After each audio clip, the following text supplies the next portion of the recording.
Hello, all of you. Welcome to iFree Education. Okay, so yes. അപ്പോൾ ഇന്നത്തെ നമ്മുടെ live സെഷനിൽ നമ്മൾ മെയിൻലി ഫോക്കസ് ചെയ്യാൻ പോകുന്നത് മോസ്റ്റ് എക്സ്പെക്റ്റഡ് ആയിട്ടുള്ള ക്വസ്റ്റ്യൻസ് ആണ്. ഓക്കെ, അതായത് ഇപ്പോൾ ലേറ്റസ്റ്റ് ആയിട്ടുള്ള CSER UGC ഡിസംബർ 2025 ആ ഒരു exam related blue print based ആയിട്ട് നമുക്ക് അടുത്തൊരു ജൂൺ എക്സാമിലേക്ക് മോസ്റ്റ് എക്സ്പെക്ട് ചെയ്യാൻ പറ്റുന്ന കുറച്ച് areas or some set of questions ആണ് നമ്മൾ ഇന്നത്തെ ലൈവിൽ we are expecting to discuss. Okay, so anyway before that we can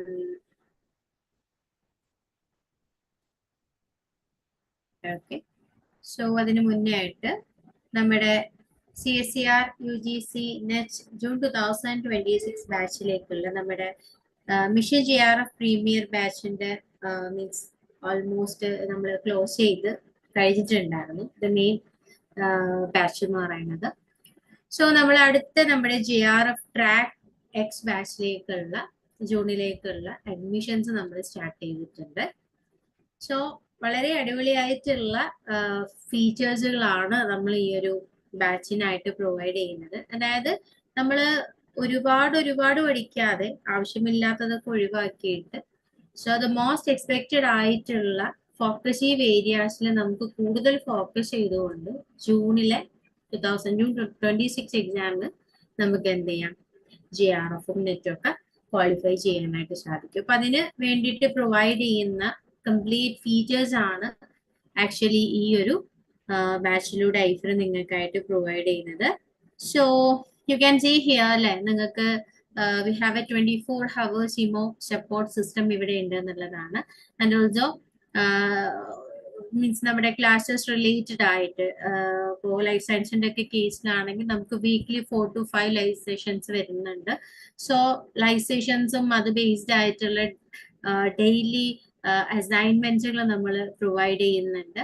and also നമുക്ക് എക്സാം റിലേറ്റഡ് ആയിട്ട് നമ്മൾ ബേണിംഗ് ആവുമ്പോൾ അല്ലെങ്കിൽ ഒരുപാട് പ്രിപ്പറേഷൻ റിലേറ്റഡ് ആയിട്ടുള്ള കുറേ ക്വസ്റ്റ്യൻസ് ഓർ ഡൗട്ട്സുകൾ നമുക്ക് പ്രോബബ്ലി ഉണ്ടാവും. മീൻസ് ഏതൊരു കോമ്പറ്റേറ്റീവ് എക്സാമിന് പ്രിപ്പയർ ചെയ്യുന്ന ഒരു ആസ്പിരന്റിനെ ബേസ് ചെയ്ത് നോക്കിക്കഴിഞ്ഞാലും അത്തരം കൺഫ്യൂഷൻസ്, ഡൗട്ട്സുകൾ, ഈവൻ പ്രിപ്പറേഷൻ തുടങ്ങിയൊന്നും ആവാത്ത അവസ്ഥയൊക്കെ ഉണ്ടാവുമല്ലോ. അപ്പോൾ അങ്ങനെയുള്ള പല മീൻസ് സിറ്റുവേഷൻസിൽ നമുക്ക് ഒരുപാട് ഹെൽപ്ഫുൾ ആവുന്ന പോഡ്കാസ്റ്റുകൾ, അത് ഐഫറിന്റെ തന്നെ മെന്റേഴ്സും അതുപോലെ തന്നെ നമ്മുടെ JRF മാസ്റ്റർ ആയിട്ടുള്ള അനീഷ് പൂവത്തി സാറിന്റെ മോസ്റ്റ് ഓഫ് ദി വീഡിയോസ് വരുന്ന പോഡ്കാസ്റ്റുകളായിരിക്കും. നിങ്ങൾക്ക് വളരെ നമ്മുടെ ഒരുപാട് JRF ഹോൾഡേഴ്സ് ആയിട്ടുള്ള സ്റ്റുഡൻസുകൾ അവർക്ക് ഏറ്റവും ഹെൽപ്ഫുൾ ആയിട്ട് പറഞ്ഞിട്ടുള്ള ഒരു പ്രീമിയർ ഫീച്ചർ ആയിരുന്നു നമ്മുടെ പോഡ്കാസ്റ്റ് എന്ന് പറയുന്നത്. So that is also available for you, and also you get we can providing the mentoring through student growth report. അപ്പോൾ നിങ്ങൾ എത്രത്തോളം നിങ്ങളുടെ പ്രിപ്പറേഷൻസ് കണ്ടക്ട് ചെയ്യുന്നത് എന്നുള്ളത് ഒരു വീക്കിലി മന്ത്ലി ബേസിസിൽ തന്നെ നിങ്ങളുടെ ഗ്രോത്ത് റിപ്പോർട്ട് നോക്കിക്കൊണ്ട് എന്ത് ചെയ്യാൻ പറ്റും, മെന്റേഴ്സിന് നിങ്ങളെ ട്രാക്ക് ചെയ്യാനായിട്ട് സാധിക്കും. അപ്പൊ ആ ഒരു ഗ്രോത്ത് റിപ്പോർട്ട് അനുസരിച്ചിട്ട് തന്നെ നിങ്ങളുടെ ടെസ്റ്റുകളുടെ മാർക്ക് അങ്ങനെയുള്ള കാര്യങ്ങളൊക്കെ നോക്കിയിട്ട് നിങ്ങളെ നെക്സ്റ്റ് ഒരു സ്റ്റേജിലേക്ക്, അതായത് ഓരോ വീക്കിലി അതുപോലെ തന്നെ മന്ത്ലി മെന്ററിങ് ബേസിസിൽ നമ്മൾ ഈ ഗ്രോത്ത് റിപ്പോർട്ട് നിങ്ങൾക്ക് തരികയും അതിന്റെ ബേസിസിൽ തന്നെ നമുക്ക് എന്ത് ചെയ്യാം, നിങ്ങളുടെ ഒരു എന്താ പറയാ ഓരോ സ്റ്റേജിലും നിങ്ങൾ എത്രത്തോളം ഇംപ്രൂവ് ചെയ്യേണ്ടതുണ്ട് എന്നുള്ള കാര്യങ്ങളൊക്കെ നിങ്ങൾക്ക് മെന്റേഴ്സിന് എന്ത് ചെയ്യാൻ പറ്റും, സജസ്റ്റ് ചെയ്ത് തരാനായിട്ട് സാധിക്കും എന്നുള്ളതാണ്. And next one is textual analysis എന്ന് പറയും. നമുക്കറിയാം CSER UGC നെറ്റ് എക്സാം എന്ന് പറയുന്ന ഒരു exam we are most of the related നമ്മുടെ ഇപ്പോൾ ഒരു JRF ക്വാളിഫൈഡ് ആയിട്ടുള്ള ഒരു CSER aspirant he or she definitely അവരൊരു റിസർച്ച് ഫീൽഡിലേക്കാണ് പോവുക. So definitely they want to know the basic principles. ഏതൊരു ടെക്നിക്സ് ആവട്ടെ, ഏതൊരു തിയറട്ടിക്കൽ കൺസെപ്റ്റ് ആവട്ടെ, ഡെഫിനറ്റ്ലി ആ ഒരു ആസ്പിരന്റിന് ഒരു ബേസിക് ആയിട്ടുള്ള എല്ലാ നോളജും വേണം. ബേസിക്കലി പറയുകയാണെങ്കിൽ ബയോകെമിസ്ട്രി, മോളിക്കുലാർ, അങ്ങനെ ഒരുപാട് സബ്ജക്റ്റിൽ ബേസിക് ആയിട്ടുള്ള നോളജ് നല്ല ഡീപ്പിൽ തന്നെ നമുക്ക് വേണ്ടതാണ് അല്ലെ. അപ്പൊ അതുകൊണ്ട് തന്നെ അത്തരം ഒരു ഹെൽപ്പിംഗ് അല്ലെങ്കിൽ ആ ഒരു ബേസിക് ആയിട്ടുള്ള കാര്യങ്ങളും അതുപോലെ തന്നെ നമ്മൾ പഠിക്കുന്ന കൺസെപ്റ്റ് ഡീപ്പിൽ പഠിക്കാനായിട്ട് ഹെൽപ്പ് ചെയ്യുന്ന ഒരു ഫീച്ചറാണ് നമ്മൾ ടെക്സ്ച്വൽ അനാലിസിസ് എന്ന് പറയാം. അപ്പൊ ടെക്സ്ച്വൽ അനാലിസിസ് കൊണ്ട് ഉദ്ദേശിക്കുന്നത് ഇവിടെ ആക്ച്വലി നമുക്കറിയാം CSIR പ്രിപ്പയർ ചെയ്യുന്ന അല്ലെങ്കിൽ ക്വാളിഫൈഡ് ആയിട്ടുള്ള പല ഇന്റർവ്യൂസിലും നിങ്ങൾ കണ്ടിട്ടുണ്ടാവും എക്സ്ട്രാ റെഫറൻസ് കൊടുക്കുക എന്നുള്ളത്, അല്ലെങ്കിൽ എക്സ്ട്രാ ആയിട്ട് നമുക്ക് പഠിക്കാൻ പറ്റുക. അതായത് നമുക്ക് ഇന്റർനാഷണൽ ഓതേഴ്സിന്റെ ബുക്കുകൾ വായിച്ചുകൊണ്ടാണ് ഡെഫിനറ്റ്ലി എല്ലാ ആളുകളും നമ്മുടെ ഇന്ത്യയിൽ ഒട്ടാകെയുള്ള എല്ലാ CSIR ആസ്പിരൻസുകളും അതിപ്പോ ഫിസിക്സ് ആവട്ടെ ലൈഫ് സയൻസ് ആവട്ടെ ഏതൊരു വിഷയമാണെങ്കിലും റെഫറൻസ് ടെക്സ്റ്റുകൾ ബേസ് ചെയ്തിട്ടായിരിക്കും അവര് പഠിക്കുന്നത്. കാരണം അതിൽ നിന്നാണ് CSIR ക്വസ്റ്റ്യൻസ് ബേസിക്കലി വരുന്നുണ്ടാവുക. അപ്പൊ നമ്മുടെ ഐഫറിൽ നമ്മൾ പ്രൊവൈഡ് ചെയ്യുന്നത് ആ ഒരു പെർട്ടിക്കുലർ ബുക്കുകൾ. ഫോർ എക്സാമ്പിൾ ആയിട്ട് പറയുകയാണെങ്കിൽ ബയോകെമിസ്ട്രി ആണ് നമ്മൾ ഫോക്കസ് ചെയ്യുന്ന ഒരു topic. So for that topic നമുക്ക് മോസ്റ്റ്ലി നമ്മൾ ഫോക്കസ് ചെയ്യേണ്ട രണ്ട് മീൻസ് എക്സ്ട്രാ റെഫറൻസ് ബുക്കുകൾ, അതായത് ലെഹിഞ്ചറിന്റെ ബയോകെമിസ്ട്രി എന്ന് പറയും, Lehninger's biochemistry, and also we have വയറ്റിന്റെ ബയോകെമിസ്ട്രി ബുക്കുകൾ ഓൾറെഡി പഠിക്കുന്ന കുട്ടികൾക്കറിയാം. അപ്പോൾ അത്തരം എന്താ പറയുക ക്വാളിറ്റി ടെക്സ്റ്റുകൾ, ഇന്റർനാഷണൽ ഓതേഴ്സിന്റെ ക്വാളിറ്റി ടെക്സ്റ്റുകൾ അതിന്റെ റിവ്യൂ രൂപത്തിൽ അതിന്റെ ഏറ്റവും സിംപ്ലസ്റ്റ് ആയിട്ടുള്ള ഫോമിൽ നിങ്ങൾക്ക് പ്രൊവൈഡ് ചെയ്ത് തരുന്നതാണ് ടെക്സ്ച്വൽ അനാലിസിസ് എന്ന് പറയുന്നത്. അപ്പൊ ഇതിനോടകം നമ്മള് സ്റ്റുഡൻസിന് തന്നെ നമ്മൾ ഒരുപാട് ബുക്കുകളുണ്ട്. ഇവൻ എസ് എഫ് ഗിൽബർട്ടിന്റെ DBയുടെ ബുക്ക് ഡെവലപ്മെന്റൽ ബയോളജി, പീറ്റർ സ്റ്റില്ലിങ്ങിന്റെ എക്കോളജി, അതുപോലെ തന്നെ വാട്സൺ, അതുപോലെ ലോഡിഷിന്റെ ഒക്കെ മോളിക്കുലർ ബയോളജി, ഇങ്ങനെ ഒരുപാട് ബുക്കുകൾ നമ്മൾ ഓൾറെഡി നമ്മുടെ കുട്ടികളെ സ്റ്റുഡൻസിന് നമ്മൾ പ്രൊവൈഡ് ചെയ്യുന്നുണ്ട്. അപ്പോൾ നിങ്ങൾ പഠിക്കുന്നത് അത്യാവശ്യം നല്ല സ്റ്റാൻഡേർഡ് ആയിട്ടുള്ള ടെക്സ്റ്റ് റെഫർ ചെയ്തുകൊണ്ട് തന്നെ പഠിക്കുക എന്നുള്ളതാണ്. കാരണം CSIR ക്വസ്റ്റ്യൻസ് പ്രൊവൈഡ് ചെയ്യുന്നത് ഈ ഒരു പെർട്ടിക്കുലർ ടെക്സ്റ്റുകളിൽ നിന്നായിരിക്കും. അപ്പോൾ അതിന് വേണ്ടിയിട്ട് നിങ്ങൾക്ക് പ്രൊവൈഡ് ചെയ്യുന്ന പ്രീമിയം ഫീച്ചർ ആണ് നമ്മുടെ ടെക്സ്ച്വൽ അനാലിസിസ് എന്ന് പറയുന്നത്. ആൻഡ് ഓൾസോ നമുക്ക് ഓരോ ലൈവ് സെഷൻ കഴിയുമ്പോഴും ആ ലൈവ് സെഷന്റെ സെൽഫ് അസസ്മെന്റ് ടെസ്റ്റുകൾ നിങ്ങൾക്ക് അവൈലബിൾ ആയിരിക്കും. എക്സാമ്പിൾ ആയിട്ട് പറഞ്ഞു കഴിഞ്ഞാൽ ഇപ്പൊ നിങ്ങൾ എൻസൈം കൈനറ്റിക്സ് എന്നൊരു ടോപ്പിക്കിന്റെ ലൈവ് സെഷൻ അറ്റൻഡ് ചെയ്ത് കഴിഞ്ഞാൽ ആ ലൈവ് റെക്കോർഡിംഗ് ആവട്ടെ ലൈവ് അറ്റൻഡ് ചെയ്ത് കഴിഞ്ഞ് പിറ്റേ ദിവസം നിങ്ങൾക്ക് ആ ഒരു സെഷൻ ബേസ്ഡ് ആയിട്ട് നിങ്ങൾക്ക് എന്ത് ചെയ്യാം, ഒരു ടെസ്റ്റ് പ്രൊവൈഡ് ചെയ്യും. അങ്ങനെ എല്ലാ ലൈവ് സെഷനെയും ബേസ് ചെയ്തുകൊണ്ട് സെൽഫ് അസസ്മെന്റ് ടെസ്റ്റുകൾ നിങ്ങൾക്ക് പ്രൊവൈഡ് ചെയ്യപ്പെടുന്നുണ്ട്. That's also one of the important premier feature. And the next one is latest PYQ based blue print. This is very very important one because ഓരോ വർഷം കഴിയുമ്പോഴും CSIRന്റെ ഒരു പാറ്റേൺ അതുപോലെ തന്നെ ഫാഷൻ എന്ന് പറയുന്ന ചെറിയ രീതിയിൽ മാറുന്നുണ്ട്. അപ്പോൾ ഏറ്റവും ലേറ്റസ്റ്റ് ആയിട്ടുള്ള PYQ ആണ് നമ്മുടെ ഏറ്റവും ലേറ്റസ്റ്റ് ആയിട്ടുള്ള ഗൈഡ് എന്ന് പറയുന്നത്. അപ്പോൾ ആ ഒരു PYQ ബേസ്ഡ് ആയിട്ട് ഏതൊക്കെ ഏരിയയിൽ നിന്നാണ് നമുക്ക് മോസ്റ്റ് ക്വസ്റ്റ്യൻസ് എക്സ്പെക്ട് ചെയ്യുക, ഏതൊക്കെ ഏരിയ ആണ് നമ്മൾ അടുത്ത ടേമിലേക്ക് June 26 നമ്മൾ ഏതൊക്കെ ഏരിയാസ് ആണ് നമ്മൾ ഫോക്കസ് ചെയ്യേണ്ടത് തുടങ്ങിയ കാര്യങ്ങളൊക്കെ നമ്മൾ ഈ പ്രൊവൈഡ് ചെയ്യുന്ന ലേറ്റസ്റ്റ് PYQ ബേസ്ഡ് ബ്ലൂ പ്രിന്റിൽ നിങ്ങൾക്ക് തരുന്നതായിരിക്കും. അപ്പോൾ ഒരുപാട് ഫീച്ചേഴ്സ് പ്രൊവൈഡ് ചെയ്യുന്ന ഒരു ബാച്ചാണ് JRF track batch X batch എന്ന് പറയുന്നത്. സോ പെട്ടെന്ന് തന്നെ CSIR സീരിയസ് ആയിട്ട് പ്രിപ്പറേഷൻ നടത്തുന്ന ആളുകൾ ഈ ഒരു ബാച്ചിലേക്ക് വരാം. അപ്പോൾ X1, X2, X3 അങ്ങനെ ഡിഫറെന്റ് മോഡൊക്കെ ഉണ്ട്. നിങ്ങൾക്ക് എത്ര ഇയർ ആണോ നിങ്ങളുടെ പ്രിപ്പറേഷൻ, നിങ്ങൾ 1 വർഷത്തേക്കാണോ 2 വർഷത്തേക്കാണോ അല്ല 4 വർഷത്തേക്കാണോ എന്നൊക്കെയുള്ള ബേസിസിലൊക്കെ ഈ ഒരു ബാച്ചുകളിൽ നിങ്ങൾക്ക് പ്രയോറിറ്റീസ് ഉണ്ടാവും. അപ്പൊ അതുകൊണ്ട് തന്നെ നിങ്ങൾ പെട്ടെന്ന് നിങ്ങളുടെ അഡ്മിഷൻസ് ഗ്രാബ് ചെയ്യാം. നിങ്ങൾക്ക് അഡ്മിഷനെ കുറിച്ച് അറിയാനും കോഴ്സിന്റെ ഡീറ്റെയിൽസ് കൂടുതലായിട്ട് അറിയാനും ഒക്കെ ഈ തന്നിട്ടുള്ള സ്ക്രീനിൽ തന്നിട്ടുള്ള നമ്പറിൽ നിങ്ങൾക്ക് എന്ത് ചെയ്യാം, കോണ്ടാക്ട് ചെയ്യാം. Okay, that's all about our admissions procedures and all. So next നമുക്ക് എന്ത് ചെയ്യാം, നമ്മൾ നേരത്തെ പറഞ്ഞ മോസ്റ്റ് എക്സ്പെക്റ്റഡ് ആയിട്ടുള്ള ക്വസ്റ്റ്യൻസ് അല്ലെ. അതായത് നമുക്കറിയാം CSIR എന്ന് പറഞ്ഞു കഴിഞ്ഞാൽ ഏകദേശം 13ഓളം യൂണിറ്റുകൾ വരുന്നുണ്ട് എന്നുള്ളതാണ് അല്ലെ.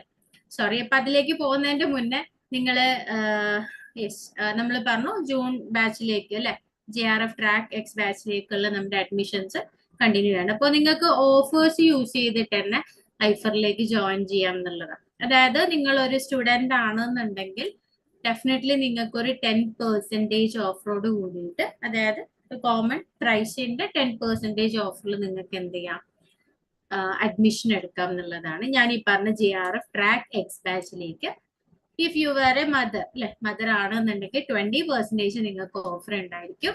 നിങ്ങളൊരു കോളേജിൽ ഇപ്പോൾ PG or degree final year ഒക്കെ ചെയ്യുന്ന സ്റ്റുഡൻസ് ആണ്. അപ്പൊ നിങ്ങൾ കമ്പനി അടിച്ചിട്ട് മീൻസ് ഒരു 3 to 4 ഒക്കെ ആളുകളൊക്കെ ആയിട്ട് അല്ലെങ്കിൽ 2 ആളുകളൊക്കെ ആയിട്ട് മിനിമം 2 പേരായിട്ട് ഗ്രൂപ്പ് ആയിട്ടാണ് ജോയിൻ ചെയ്യുന്നതെന്നുണ്ടെങ്കിൽ you get 30% off. And if you are already an alumni to means if, നിങ്ങൾ ഓൾറെഡി പഠിച്ചിട്ടുള്ള ഒരാളാണെന്നുണ്ടെങ്കിൽ വീണ്ടും പ്രിപ്പറേഷൻ കണ്ടിന്യൂ ചെയ്യണം എന്നൊക്കെ തോന്നുന്നവരാണെന്നുണ്ടെങ്കിൽ 35% ഓഫറിൽ നിങ്ങൾക്ക് എന്ത് ചെയ്യാം, നിങ്ങൾക്ക് നിങ്ങളുടെ അഡ്മിഷൻ ഓഫറോട് കൂടിയിട്ട് തന്നെ നിങ്ങൾക്ക് ചെക്ക് ചെയ്യാം.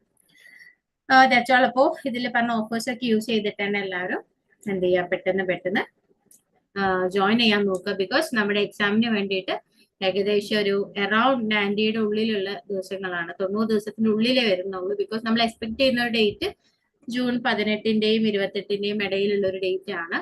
അപ്പോൾ പ്രത്യേകിച്ച് CSERന്റെ ഈ ഒരു ടേമിലെ എക്സാം എന്ന് പറയുന്നത് വളരെ ഇമ്പോർട്ടന്റ് എക്സാം ആണ്. ബിക്കോസ് 13 യൂണിറ്റ്സ് വരുന്ന സിലബസ് വെച്ചിട്ടുള്ള ലാസ്റ്റ് എക്സാം ആണ് ജൂൺ എക്സാം എന്ന് പറയുന്നത്. So when we are going to December the all exam pattern is changes. സിലബസും കംപ്ലീറ്റ്ലി ചേഞ്ച് ചെയ്തിട്ടുണ്ട്. 14 യൂണിറ്റ്സ് വരുന്ന കംപ്ലീറ്റ്ലി മാറിയിട്ടുള്ള സിലബസ് ആണ് വരിക. ആൻഡ് ഓൾസോ ക്വസ്റ്റ്യൻ പാറ്റേൺസുകൾ ചേഞ്ച് ചെയ്യും. ആൻഡ് ഓൾസോ മോസ്റ്റ് ക്വസ്റ്റ്യൻസും നമ്മളിപ്പോ നമ്മുടെയൊക്കെ പേടി സ്വപ്നമായിട്ടുള്ള പാർട്ട് C ടൈപ്പ് ക്വസ്റ്റ്യൻസ് ആണ്. അതായത് analytical type application research aptitude മെത്തേഡിലേക്ക് വരുന്ന ക്വസ്റ്റ്യൻസ് ആയിരിക്കും വരിക.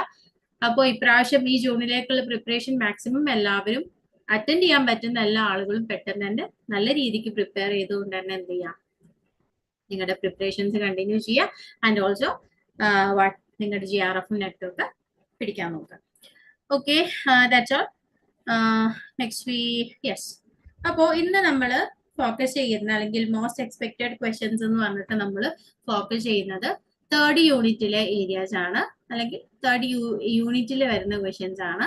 പിന്നെ ദാറ്റ് 3rd യൂണിറ്റ് എന്ന് പറഞ്ഞു കഴിഞ്ഞാൽ മോളിക്കുലർ ബയോളജി ആണ് അല്ലെ, മോളിക്കുലർ ബയോളജി ആണ്. ദാറ്റ് ഈസ് ഈ ഒരു 3rd യൂണിറ്റിൽ നമ്മൾ മെയിൻ ആയിട്ട് ഫോക്കസ് ചെയ്യുന്ന ഏരിയാസ് എന്ന് പറയുന്നത് ഒരു സെല്ലിന്റെ ന്യൂക്ലിയസിനകത്ത് നടക്കുന്ന ഫണ്ടമെന്റൽ പ്രോസസ് ആയിരിക്കും. അതായത് ആ ഒരു സെല്ലിനെ മെയിൻറ്റെയിൻ ചെയ്യാൻ പറ്റുന്ന സെല്ലിന്റെ റെപ്ലിക്കേഷനും അല്ലെ, DNA റെപ്ലിക്കേഷൻ, DNA സ്ട്രക്ചർ, അതുപോലെ എങ്ങനെയാണ് പ്രോട്ടീൻ സിന്തസൈസ് ചെയ്യുന്നത്, ഹൗ ദ DNA ഗെറ്റ് റീപെയറിംഗ്, എങ്ങനെയാണ് ട്രാൻസ്ലേഷൻ നടക്കുന്നത്, അങ്ങനെ ഒരുപാട് കാര്യങ്ങൾ പഠിക്കുന്ന ഒരു യൂണിറ്റ് ആണ് നമ്മുടെ മോളിക്കുലർ ബയോളജി എന്ന് പറയുന്ന ഈ 3ാമത്തെ യൂണിറ്റ്. നമുക്കറിയാം CSERൽ നമുക്ക് അറൌണ്ട് ഒരു 40 മുതൽ 45 മാർക്ക് വരെയൊക്കെ നമുക്ക് സ്കോർ ചെയ്യാൻ പറ്റുന്ന മോസ്റ്റ് സ്കോറിംഗ് യൂണിറ്റ് പെട്ടിട്ടുള്ള ഒരു യൂണിറ്റ് ആണ് 3ാമത്തെ യൂണിറ്റ് ആയിട്ടുള്ള മോളിക്കുലർ ബയോളജി എന്ന് പറയുന്നത്. അപ്പൊ നമ്മൾ എപ്പോഴും ഈ ഒരു യൂണിറ്റിന് എക്സ്പെക്ട് ചെയ്യുന്നത് പാർട്ട് Bയില് ഏകദേശം 3 മുതൽ 4 ചോദ്യങ്ങളാണ് നമ്മൾ എക്സ്പെക്ട് ചെയ്യുക. അതുപോലെ പാർട്ട് Cയില് നമുക്ക് 7 to 9 ക്വസ്റ്റ്യൻസ് ആണ്. ഈ ഒരു റേഞ്ചിലായിരിക്കും, ചിലപ്പോൾ 7 ആയിരിക്കാം, ചിലപ്പോൾ 8 ആയിരിക്കാം. എന്തായാലും 7 കുറയാതെ തന്നെ C പാർട്ടിലും അതുപോലെ തന്നെ B പാർട്ടിലും നമുക്ക് ക്വസ്റ്റ്യൻസ് കാണാൻ പറ്റും എന്നുള്ളതാണ്. ഓക്കെ, അപ്പൊ അങ്ങനെ ഒരു 40ന്റെ ഉള്ളിൽ അഥവാ 45ന്റെ ഉള്ളിൽ ചില ടേമിലൊക്കെ 10ൽ കൂടുതലൊക്കെ ചോദിച്ച വർഷങ്ങൾ ഉണ്ടായിട്ടുണ്ട്. 2024 നമുക്ക് 9+ ക്വസ്റ്റ്യൻസ് തന്നെ ചോദിച്ചിട്ടുണ്ട്. അപ്പൊ അത് ഓരോ എന്താ പറയാ, ചില ടേം ബേസിസ് ആണ്. എനിക്ക് തോന്നുന്നു ഡിസംബർ അങ്ങനെയുള്ള കാലഘട്ടത്തിൽ ചോദിക്കുന്നതിൽ ചിലപ്പോൾ കുറച്ചധികം മോളിക്കുലാർ വരാറുണ്ട്. എക്കോളജി പോർഷൻസ് ഒക്കെ ജൂണിൽ കുറച്ചധികം ചോദിക്കാറുണ്ട്. അങ്ങനെ ഒരു ഫാഷൻ ആക്ച്വലി CSER കീപ്പ് ചെയ്യാറുണ്ടെന്ന് തോന്നുന്നു. പാറ്റേൺ നോക്കുമ്പോൾ നമുക്ക് അങ്ങനെ മനസ്സിലാവും. എനിവേ നമ്മൾ റേഞ്ച് പറയുകയാണെങ്കിൽ 7 to 9 ക്വസ്റ്റ്യൻസ് നമുക്ക് എക്സ്പെക്ട് ചെയ്യുന്ന ഒരു യൂണിറ്റ് ആണ് 3rd യൂണിറ്റ് ആയിട്ടുള്ള മോളിക്കുലർ ബയോളജി എന്ന് പറയുന്നത്. ഓക്കെ, അപ്പോ ഇതില് പാർട്ട് Bയിലെ ക്വസ്റ്റ്യൻസ് ആണ് നമ്മൾ ഇന്നത്തെ നമ്മുടെ ലെക്ഷൻസിൽ എന്ത് ചെയ്യാം, ഡിസ്കസ് ചെയ്യാൻ പോകുന്നത് കേട്ടോ.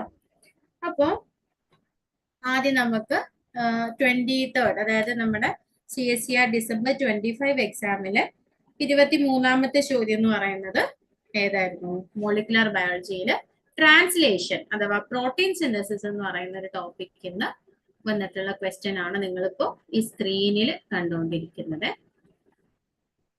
ഓക്കെ, പ്രോട്ടീൻ സിന്തസിസ് അല്ലെങ്കിൽ നമ്മൾ ട്രാൻസ്ലേഷൻ എന്നൊക്കെ പറയും. അപ്പോ നമുക്കറിയാം പ്രോട്ടീൻ സിന്തസിസില് അല്ലെങ്കിൽ ട്രാൻസ്ലേഷൻ എന്ന് പറയുന്ന ടോപ്പിക്കില് CSIR എപ്പോഴും ഫോക്കസ് ചെയ്യുന്ന ഒരു 5 ടോപ്പിക് ഉണ്ട്. അതായത് നമുക്ക് മോളിക്കുലർ എന്ന് പറയുമ്പോൾ ഒരുപാട് യൂണിറ്റ് ഉണ്ട്.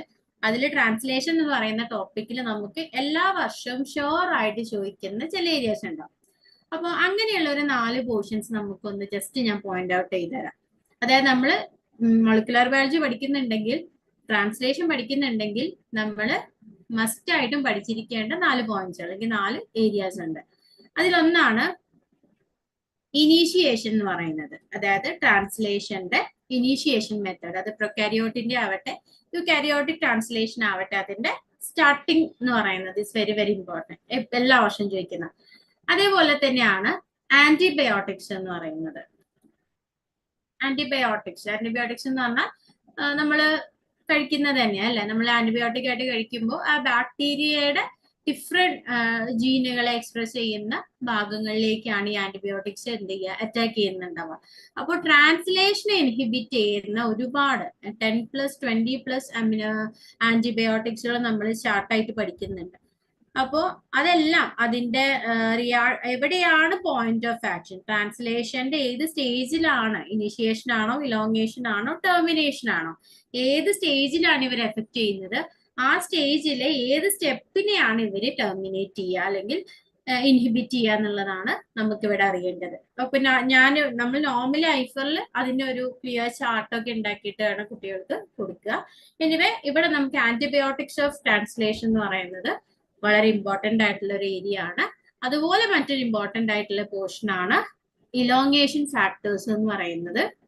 പ്രത്യേകിച്ച് elongation factors of prokaryotes and also elongation factors of eukaryotes. ഇത് രണ്ടും വളരെ ഇമ്പോർട്ടന്റ്. അപ്പൊ ഈ ഒരു 4 ടോപ്പിക്കുകളാണ് നമുക്ക് CSIRന്റെ ട്രാൻസ്ലേഷൻ എന്ന് പറയുന്ന ഏരിയയിൽ ഷുവർ ആയിരിക്കും. നമ്മളിപ്പോൾ ഡിസ്കസ് ചെയ്യാൻ പോകുന്ന ക്വസ്റ്റ്യൻസ് ഒക്കെ ഈ ഒരു ഏരിയയിൽ വരുന്ന പോർഷൻസ് ആണ് കേട്ടോ. അപ്പൊ ഇത് ട്രാൻസ്ലേഷൻ മാത്രമല്ല, നമ്മൾ ഓവറോൾ മോളിക്കുലാറിൽ നിന്നും ഡിഫറെന്റ് ചാപ്റ്റേഴ്സിൽ നിന്നും വന്നിട്ടുള്ള പാർട്ട് B ക്വസ്റ്റ്യൻസ് ആണ് നമ്മൾ ഡിസ്കസ് ചെയ്യുന്നത്. ഇപ്രാവശ്യം നമുക്ക് ഈ ഒരു മോളിക്കുലർ ബയോളജി എന്ന് പറയുന്ന ടോപ്പിക്കിൽ നിന്ന് നമുക്ക് 4 ക്വസ്റ്റ്യൻസ് ആണ് പാർട്ട് Bയിൽ വന്നിട്ടുള്ളത്. അതായത് 8 മാർക്കിനുള്ള ചോദ്യം എന്തായിരുന്നു, മോളിക്കുലർ ബയോളജി എന്നാണ് CSIR ചോദിച്ചിട്ടുള്ളത് കേട്ടോ. സോ നമുക്ക് നോക്കാം അല്ലെ. അപ്പോ ഈ ക്വസ്റ്റ്യനിൽ നിങ്ങൾക്ക് കാണാൻ പറ്റും, an antibiotic that mimic amino-acyl tRNA get incorporated into polypeptide chain and prematurely terminates elongation. അപ്പോ ഞാൻ നേരത്തെ പറഞ്ഞ പോലെ തന്നെ here we are discussing the function of an important antibiotic. Antibiotic ഏതാന്ന് ഇവർ പറഞ്ഞിട്ടില്ല, ആക്ച്വലി ഏത് ആന്റിബയോട്ടിക് ആണെന്ന് പറഞ്ഞിട്ടില്ല. ബട്ട് ആന്റിബയോട്ടിക് എന്താ ചെയ്യുന്നത്, it mimic as aminoacyl tRNA അല്ലെ. അമിനോസൈൽ tRNA ആയിട്ട് ഇവര് എന്ത് ചെയ്യാ, മിമിക്രി ആണ് അല്ലെ, മിമിക്കിയാണ്. അപ്പോ ഇവര് അമിനോസൈൽ tRNA എന്താന്നുള്ള ഒരു കൺസെപ്റ്റ് നമുക്ക് ഇവിടെ അറിയണം. നമ്മളെല്ലാവരും UGക്കും PGക്കും ഒക്കെ പഠിച്ചിട്ടുള്ള, ഈവൻ +2 പഠിച്ചിട്ടുള്ള കൺസെപ്റ്റ് ആണ് പ്രോട്ടീൻ സിന്തസിസ് എന്ന് പറയുന്നത് അല്ലെ. +2 ബയോ സയൻസ് എടുത്തിട്ടുള്ള ആളുകളൊക്കെ പഠിച്ചിട്ടുള്ള. അപ്പൊ അതുകൊണ്ട് തന്നെ അമിനോ അസൈൽ tRNA എന്താന്നുള്ളത് നമുക്ക് ഇവിടെ അറിയണം. നമുക്ക് എപ്പോഴും അറിയാം, V know that the tRNA അല്ലെ, tRNA അഥവാ ട്രാൻസ്ഫർ RNA എന്ന് പറയുന്നത് എന്താണ്, ഈ അമിനോ ആസിഡിനെ പിടിച്ചിങ്ങനെ കൊണ്ടുപോയി അവിടെ എത്തിച്ചു കൊടുക്കുന്ന ആളാണ് ആര്, അമിനോ ആസിഡിനെ എന്താ പറയാ പിടിച്ചു കൊണ്ടുപോകുന്ന ആളാണ് ആക്ച്വലി ആര്, tRNA എന്ന് പറയുന്നത്. എപ്പോഴാണോ ഒരു അമിനോ ആസിഡിനെ tRNAയിലേക്ക് നമ്മൾ ചാർജ് ചെയ്യുന്നത്, ആ ചാർജ് ചെയ്ത് കഴിഞ്ഞ് നമുക്ക് കിട്ടുന്ന പ്രൊഡക്റ്റ് ആണ് എന്ത്, അമിനോ ആസിഡ് tRNA എന്ന് പറയുന്നത്. അതുകൊണ്ട് തന്നെ നമ്മളൊരു ട്രാൻസ്ലേഷന്റെ ഇനീഷിയേഷൻ പ്രോസസ്സിൽ എന്ത് ചെയ്യും, ഓരോ tRNAസും ഒരു അമിനോ ആസിഡിനെ വഹിച്ചുകൊണ്ടായിരിക്കും അവർ വരിക. അങ്ങനെ ഇതിപ്പോ ഗ്ലൈസിൻ ആണ്, ഇത് നമുക്ക് എന്താ പറയാ, we have different kinds of amino acids ഉണ്ട്, valine ആണ്, ഐസോലൂസിൻ ആണ്, അങ്ങനെ ഡിഫറെന്റ് അമിനോ ആസിഡ്സ് ഉണ്ടാവും.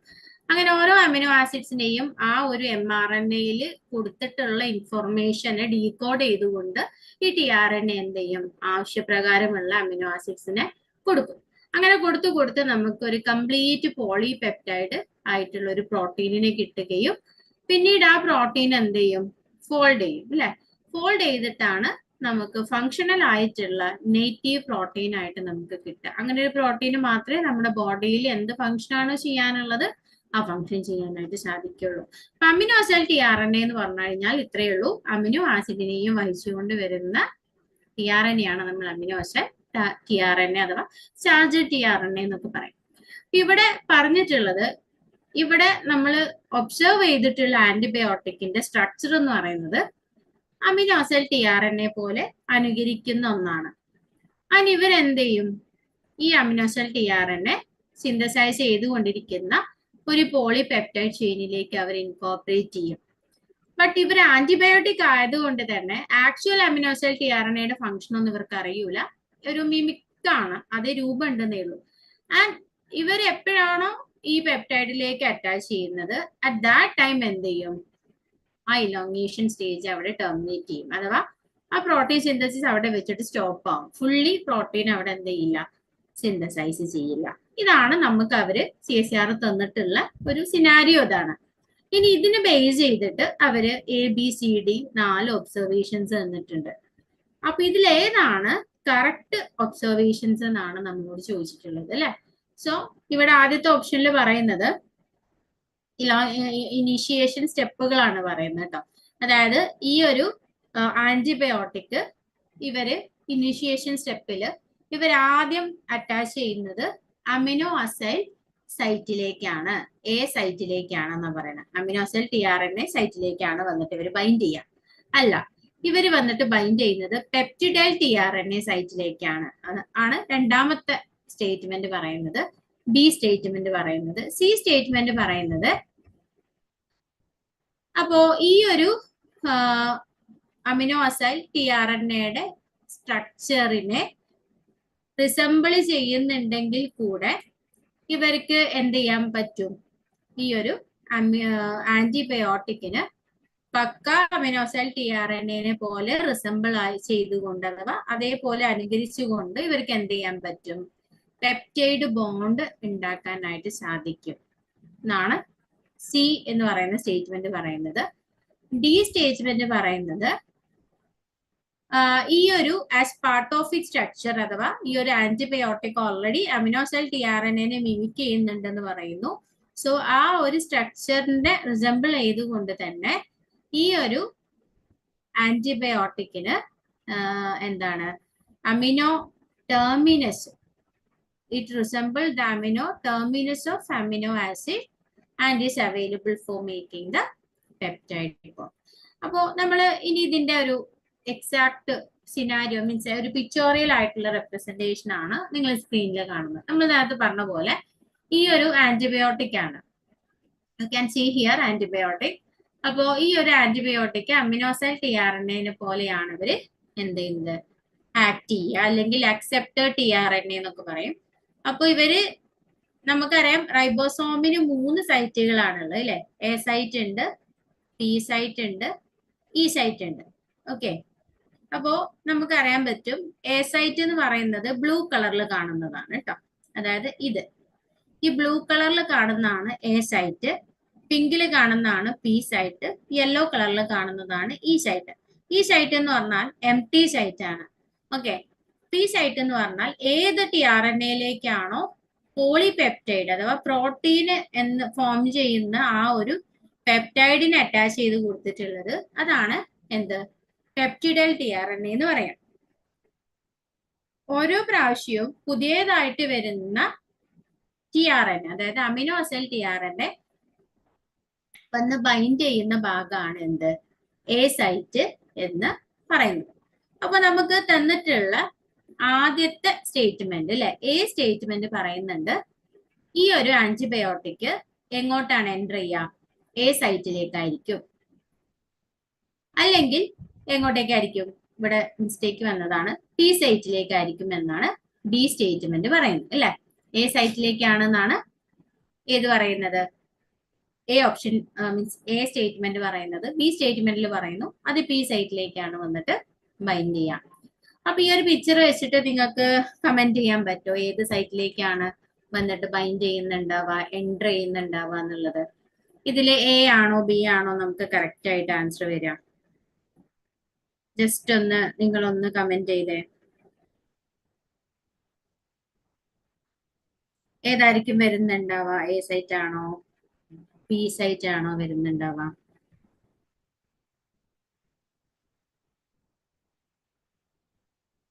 ജസ്റ്റ് ഇത് വെച്ചിട്ട് നിങ്ങൾക്ക് മനസ്സിലായിട്ടുള്ള രീതിയിൽ ചെയ്താൽ മതി. ഓക്കെ,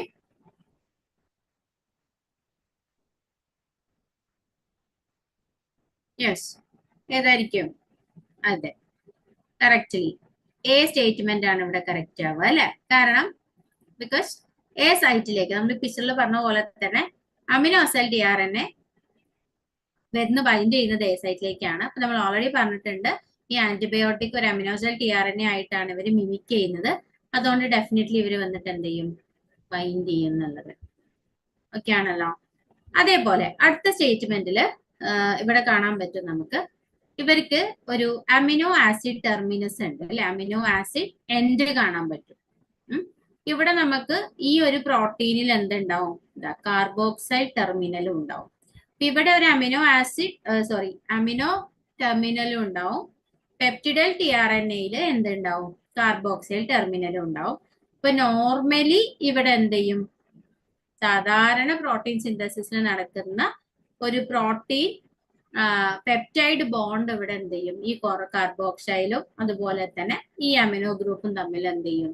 ഒരു പെപ്റ്റൈഡ് ബോണ്ടിങ് അവിടെ ഉണ്ടാവുകയും അങ്ങനെ അവിടെ എന്ത് നടക്കും? പെപ്റ്റിഡൈൽ ട്രാൻസ്ഫറേസ് നടക്കും അല്ലെ? നമ്മൾ പഠിച്ചിട്ടുണ്ടത് പെപ്റ്റിഡൈൽ ട്രാൻസ്ഫറേസ് അവിടെ റിയാക്ഷൻ നടക്കും വിതൗട്ട് എനി നേരത്തെ അതിനൊക്കെ നമുക്ക് എയ്ഡിങ് ഉണ്ടായിരുന്നു. നോർമൽ ആയിട്ടുള്ള ട്രാൻസ്ലേഷൻ നടക്കുമ്പോൾ ഈ അമിനോസൈൽ ടി ആർ എൻ എനെ കൊണ്ടുവരാൻ വേണ്ടിയിട്ട് ഒരു ഇലോങ്ങേഷൻ ഫാക്ടേഴ്സ് ഉണ്ട്. EF2 എന്ന് പറയും കേസ് പ്രൊകാരിയോട്ട്.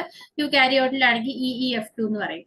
അപ്പൊ ആ ഇലോങ്ങേഷൻ ഫാക്ടേഴ്സ് ആണ് അമിനോസൈൽ ടി ആർ എൻ എനെ കൊണ്ടുവന്ന് ഈ രീതിയിലുള്ള വർക്ക് ഒക്കെ ചെയ്യുന്നത്. ബട്ട് ആന്റിബയോട്ടിക് ഇതിന്റെ ഒന്നും ആവശ്യമല്ല. Without any kind of fading ഇവരെന്ത് ചെയ്യും?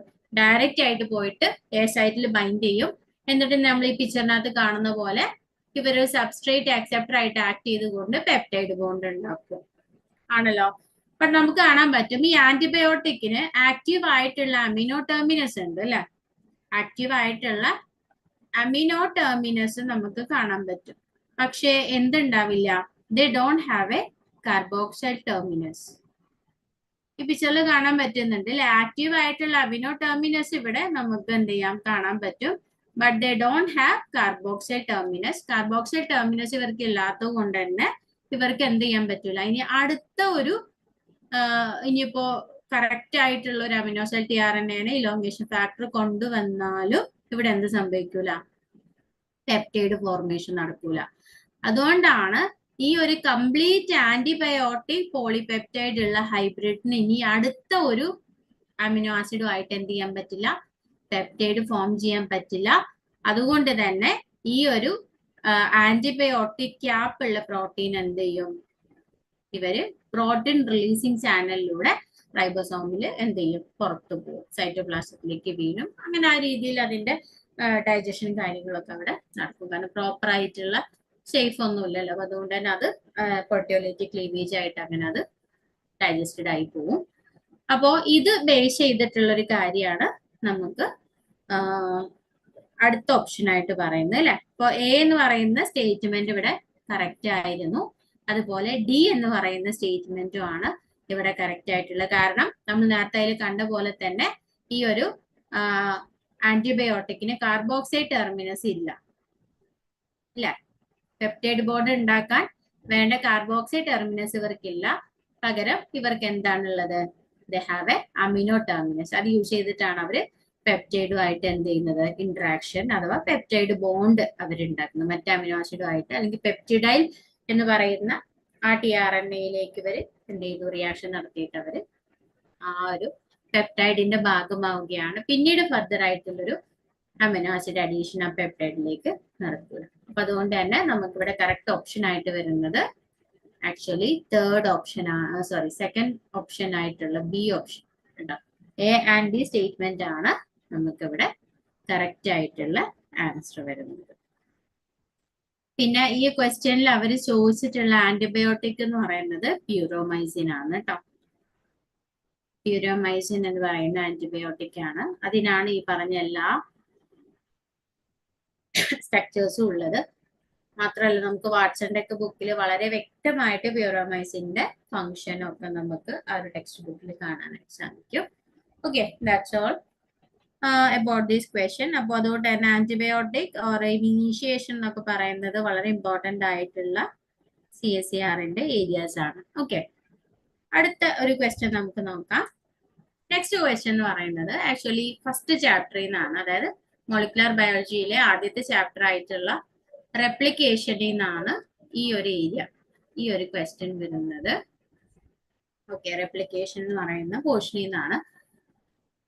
നേരത്തെ ക്വസ്റ്റ്യൻ ട്രാൻസ്ലേഷൻ ആയിരുന്നു, ഈ ഒരു ക്വസ്റ്റ്യൻ റെപ്ലിക്കേഷൻ ആണ്. റെപ്ലിക്കേഷൻ എന്ന് പറഞ്ഞു കഴിഞ്ഞാൽ DNA സിന്തസിസ് എന്ന് പറയും.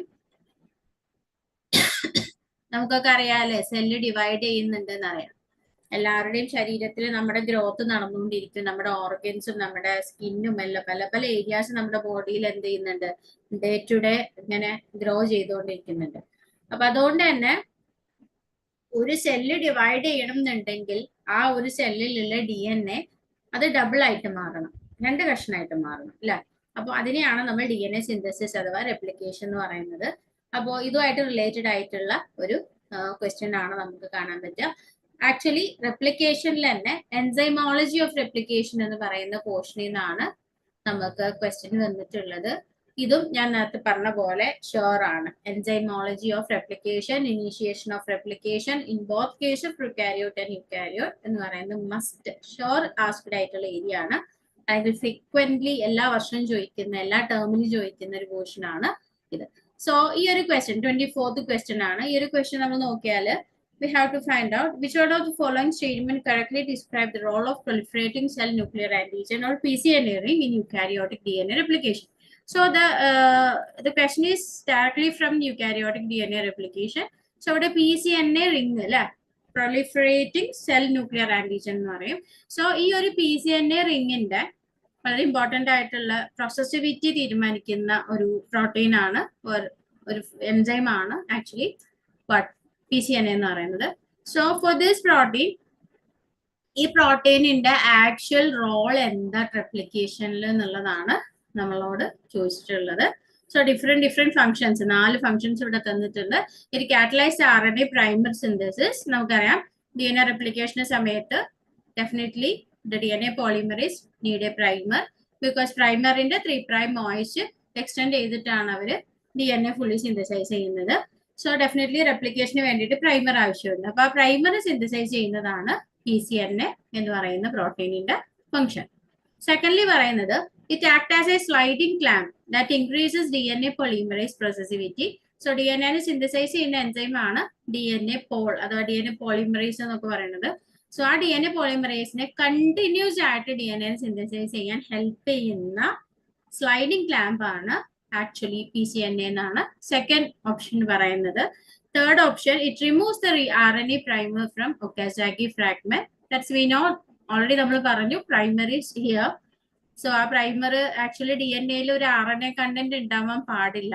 സോ അതുകൊണ്ട് തന്നെ പ്രൈമർ റിമൂവൽ മെക്കാനിസവും ഇലോങ്ങേഷന്റെ സ്റ്റേജിൽ റെപ്ലിക്കേഷനിൽ നടക്കുന്നുണ്ട്.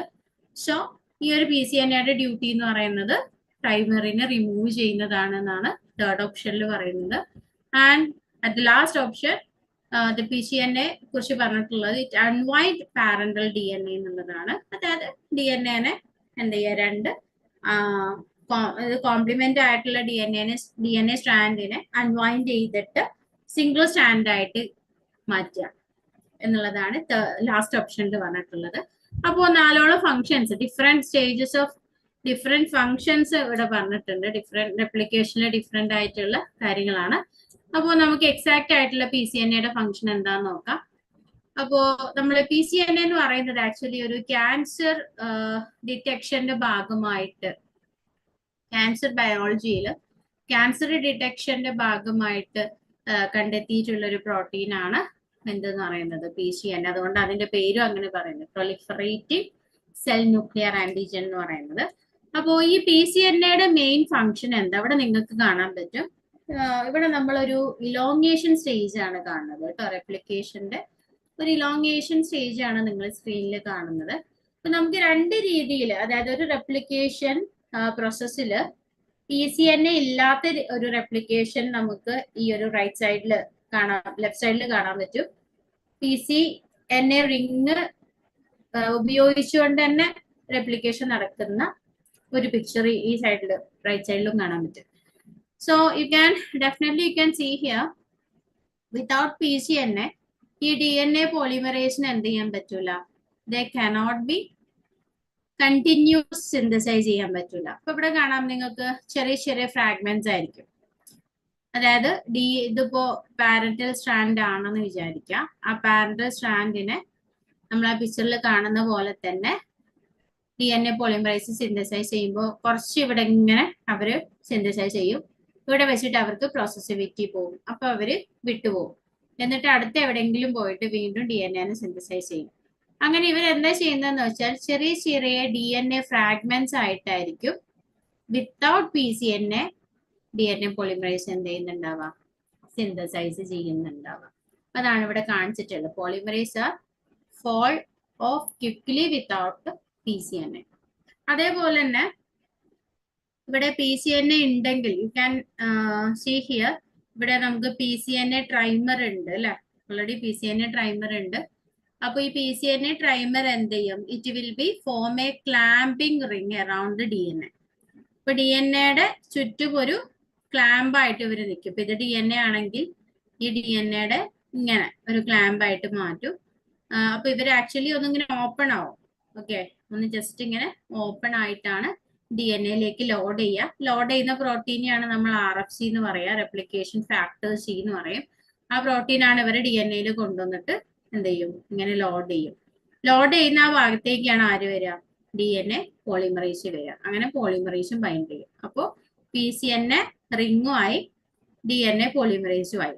ഇനി ഇവരെന്ത് ചെയ്യൂല, they will not follow from the template strand. അല്ലെ, ടെംപ്ലേറ്റ് DNA ഇനി ഇവർ വിട്ടുപോകില്ല. ഫർദർ എന്ത് ചെയ്യും, കണ്ടിന്യൂസ് ആയിട്ട് DNA സിന്തസൈസ് ചെയ്യും. ഇലോങ്ങേറ്റഡ് DNA കണ്ടിന്യൂസ് ആയിട്ട് നമ്മൾ നോർമലി ലീഡിങ് സ്ട്രാൻഡിലൊക്കെ ഇങ്ങനെയാ കാണാം. ഓക്കെ, ലീഡിങ് സ്ട്രാൻഡില് നമുക്ക് ഇതുപോലെ കണ്ടിന്യൂസ് ആയിട്ടുള്ള സിന്തസിസ് ആയിരിക്കും കാണാൻ പറ്റുക. But in case of lagging strand or in case of Okazaki fragments definitely വേറൊരു പ്രൈമർ വരുന്ന സമയത്ത് ഇത് കംപ്ലീറ്റ് മെഷീനറി ഫോളോ ഓഫ് ചെയ്യും. എന്ത് ചെയ്യും, അടുത്ത കറക്റ്റ് 3' വോയിസിലേക്കായിരിക്കും ഇവർ ബൈൻഡ് ചെയ്യാം. അത് വേറെ ലൂപ്പ് മോഡൽ എന്നൊക്കെ പറയും, ത്രോംബോൺ ലൂപ്പ് മോഡലിംഗ് എന്നൊക്കെ പറയും. Okay, so here in this question we want to know what is the exact function of PCNA. അപ്പൊ ഏതായിരിക്കും ABCD ഏതാണ്, കമന്റ് ചെയ്യൂ. Which option is correct? Yes, B option അല്ലേ. It acts as a sliding clamp that increases DNA polymerase processivity. Okay. Yes, that's the second. So അതേപോലെ തന്നെ നമ്മുടെ CSERന്റെ preparations നമ്മൾ free ആയിട്ട് നിങ്ങൾക്ക് ഗൈഡൻസ് പ്രൊവൈഡ് ചെയ്യുന്ന ഒരു കമ്മ്യൂണിറ്റി ഗ്രൂപ്പ് ഉണ്ട്. അപ്പോ നമ്മുടെ ലൈഫ് സയൻസിന്റെ കമ്മ്യൂണിറ്റി ഗ്രൂപ്പിന്റെ ഒരു QR കോഡാണ് നിങ്ങൾ സ്ക്രീനിൽ കാണുന്നത്. അപ്പോൾ നിങ്ങൾക്ക് ഇപ്പോൾ ഞാൻ എടുത്തോണ്ടിരിക്കുന്ന ഈ ഫ്രീ ലൈവ് ഒക്കെ നമ്മൾ ഫ്രീ ആയിട്ട് കമ്മ്യൂണിറ്റിയിലേക്ക് കൊടുക്കുന്ന ലൈവാണ്. അതുകൊണ്ട് തന്നെ നിങ്ങൾക്ക് എന്ത് ചെയ്യാം, ഫ്രീ ക്ലാസ്സസ് ഇവിടെ ആക്സസ് ചെയ്യാൻ പറ്റും. അതുപോലെ തന്നെ ഫ്രീ സ്റ്റഡി മെറ്റീരിയൽസ്, കണ്ടന്റുകൾ നിങ്ങൾക്ക് എടുക്കാം. അതുപോലെ തന്നെ മന്ത്ലി ഫ്രീ മെഗാമോക്ക് ടെസ്റ്റുകൾ ഉണ്ടാവും. എക്സാക്ട് CSER എങ്ങനെയാണോ എക്സാം നടത്തുന്നത് അതേ പാറ്റേണിലുള്ള മെഗാമോക്ക് ടെസ്റ്റുകൾ, അതുപോലെ നമുക്ക് CSER അതിന്റെ കൂടെ തന്നെ ഡിഫറെന്റ് ലൈഫ് സയൻസ് ആസ്പിരൻസ് എഴുതേണ്ട എക്സാമുകളുടെ നോട്ടിഫിക്കേഷൻസ്, കൂടാതെ നിങ്ങൾക്ക് പ്രാക്ടീസ് ഔട്ട് ചെയ്യാൻ ഡെയിലി പോൾ ക്വസ്റ്റ്യൻസ്, MCQ ഉദ്ദേശിക്കുന്ന CSER ടൈപ്പ് ഓഫ് ക്വസ്റ്റ്യൻസ് നിങ്ങൾക്ക് പ്രാക്ടീസ് ഔട്ട് ചെയ്യാനും തരും. അപ്പൊ ഇത്രയും ഫീച്ചേഴ്സ് നിങ്ങൾക്ക് അവൈലബിൾ ആവുന്ന ഒരു കമ്മ്യൂണിറ്റി ഗ്രൂപ്പാണ് നമ്മുടെ ലൈഫ് സയൻസ് ഗൈഡൻസ് ഗ്രൂപ്പ് എന്ന് പറയുന്നത്. അപ്പൊ ഈ ഒരു ഫ്രീ ഗൈഡൻസ് ഗ്രൂപ്പിലേക്ക് നിങ്ങൾ പ്രിപ്പറേഷൻസ് ഒക്കെ സ്റ്റാർട്ട് ചെയ്യുന്ന ആളുകളാണ്, നിങ്ങൾ ഇതിലേക്കൊക്കെ ഒന്ന് നോക്കുന്ന ആൾക്കാരാണെന്നുണ്ടെങ്കിൽ ഡെഫിനറ്റ്ലി നിങ്ങൾ എന്ത് ചെയ്യാം, ഈ ഒരു QR കോഡ് സ്കാൻ ചെയ്തിട്ട് നമ്മുടെ കമ്മ്യൂണിറ്റിയിലേക്ക് ജോയിൻ ചെയ്യാം. ഓക്കെ, സോ ഇറ്റ് വിൽ സെറ്റിൽ. അത്യാവശ്യം എക്സാമിനെ കുറിച്ചിട്ടുള്ള ഒരു ധാരണയും എല്ലാം നിങ്ങൾക്ക് പ്രൊവൈഡ് ചെയ്യപ്പെടുന്നതാണ്. മോക്ക് ടെസ്റ്റുകൾ എക്സാമിലേക്ക് വരുന്നതിന്റെ മുന്നേ 6ഓളം മോക്ക് ടെസ്റ്റുകളും നിങ്ങൾക്ക് ഈ ഒരു മന്ത്ലി ഫ്രീ മെഗാ മോക്ക് ടെസ്റ്റിലൂടെ നിങ്ങളുടെ പ്രിപ്പറേഷൻസിന്റെ ഭാഗമാക്കാൻ പറ്റും. Okay, yes, that's all about our community. And next we discussing our next molecular biology question. 31st ക്വസ്റ്റ്യനും ആക്ച്വലി CSER molecular biology വന്നിട്ടുള്ള ക്വസ്റ്റ്യൻ ആയിരുന്നു. This is another question from translation. നോക്കൂ, അപ്പോൾ ഒരു സിംഗിൾ പാർട്ടിൽ തന്നെ റിപ്പീറ്റ് ചെയ്ത് വന്നിട്ടുള്ള ഒരു ക്വസ്റ്റ്യൻ ആണ്, ഏരിയ ആണ് ട്രാൻസ്ലേഷൻ എന്ന് പറയുന്നത്. So you can see here. അപ്പോൾ ഈ ഒരു ക്വസ്റ്റ്യൻ എങ്ങനെയാന്ന് വെച്ച് കഴിഞ്ഞാല് നമുക്ക് അവർ ഓൾറെഡി ഒരു പിക്ചർ പ്രൊവൈഡ് ചെയ്ത് തന്നിട്ടുണ്ട് അല്ലെ, ഒരു mRNA പിക്ചർ അവർ തന്നിട്ടുണ്ട്. അപ്പോൾ ഈ ഒരു പിക്ചർ കണ്ടാൽ തന്നെ നമുക്ക് കാണാം, മനസ്സിലാക്കാം ഇതൊരു യൂകാരിയോട്ടിക് mRNA ആണ് എന്നുള്ളത്. ബിക്കോസ് നമുക്ക് എല്ലാ പ്രൊട്ടക്റ്റീവ് മെഷേഴ്സും ഇവിടെ കാണാൻ പറ്റും. ക്യാപ്പ് കാണാം അല്ലെ, mRNA ക്യാപ്പ് കാണാം. And also you can see here a poly A tail. അപ്പോൾ ക്യാപ്പും പോളിയേറ്റൈലും ഉള്ള ഒരു mRNA ആണെങ്കിൽ ഡെഫിനറ്റ്ലി അത് എന്തായിരിക്കും, ഒരു യൂകാരിയോട്ടിക് മെസ്സഞ്ചർ RNA ആണ്. ഓക്കെ, അപ്പോ നമുക്കറിയാം ഈ ഒരു RNA നീഡ് അനുസരിച്ചിട്ട് നമുക്കറിയാം റെഗുലേറ്ററി സൈറ്റുകൾ ഉണ്ടാവും.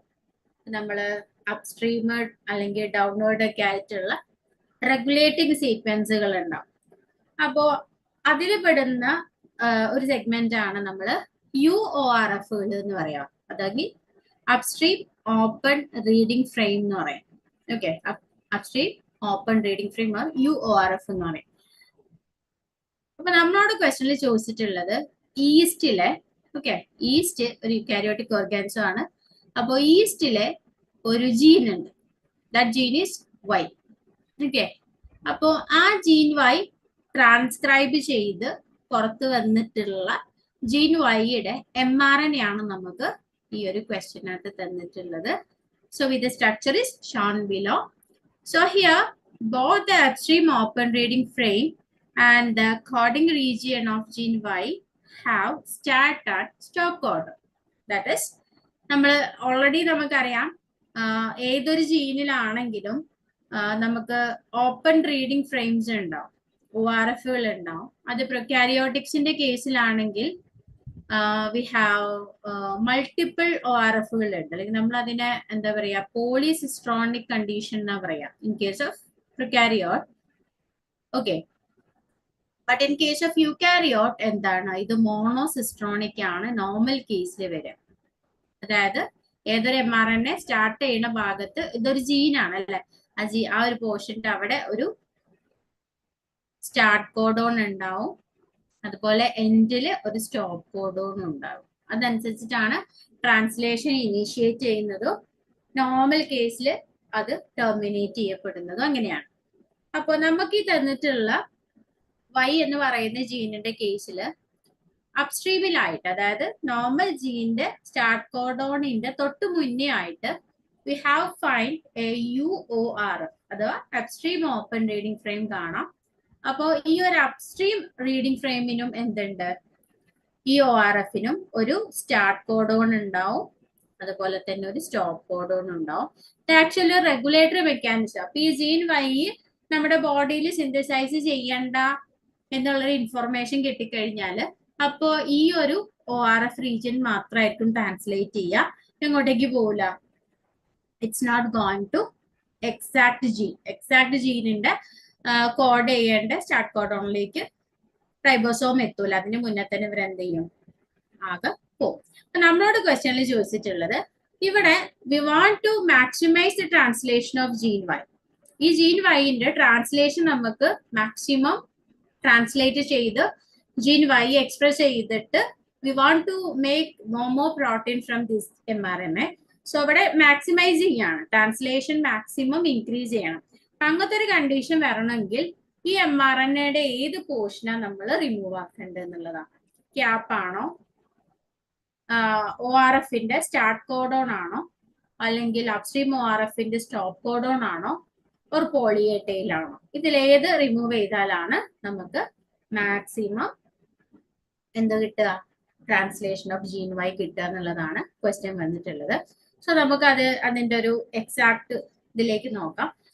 അപ്പോൾ നിങ്ങൾക്ക് ഞാൻ നേരത്തെ പറഞ്ഞ പോലെ തന്നെ റെപ്രസ്ഡ് ട്രാൻസ്ലേഷൻ ആണെന്നുണ്ടെങ്കിൽ ഇവിടെ എന്താ സംഭവിക്കുക, ഈ ഒരു റൈബോസോം സ്റ്റാർട്ട് കോഡോണിനെ അവർ സ്കാൻ ചെയ്യും, എന്നിട്ട് അവര് കോഡ് ചെയ്യാൻ തുടങ്ങും. കോഡ് ചെയ്ത് എവിടെയാണോ സ്റ്റോപ്പ് കോഡോൺ എത്തുന്നത് അവിടെ വെച്ചിട്ട് ട്രാൻസ്ലേഷൻ എന്ത് ചെയ്യും, ഇവിടെ സ്റ്റോപ്പ് ചെയ്യും. അതുകൊണ്ട് തന്നെ ഈ വർക്കിംഗ് ആയിട്ടുള്ള അപ്സ്ട്രീം ORF ആണെന്നുണ്ടെങ്കിൽ ജീൻ വൈ എന്ന് പറയുന്ന അതിന്റെ പ്രോട്ടീൻ ലെവല് വളരെ ലോ ആണ് അല്ലെ, മിനിമൈസ്ഡ് ആയിട്ടുള്ള ട്രാൻസ്ലേഷൻ ലെവലാണ് നമുക്ക് കാണാൻ പറ്റുക.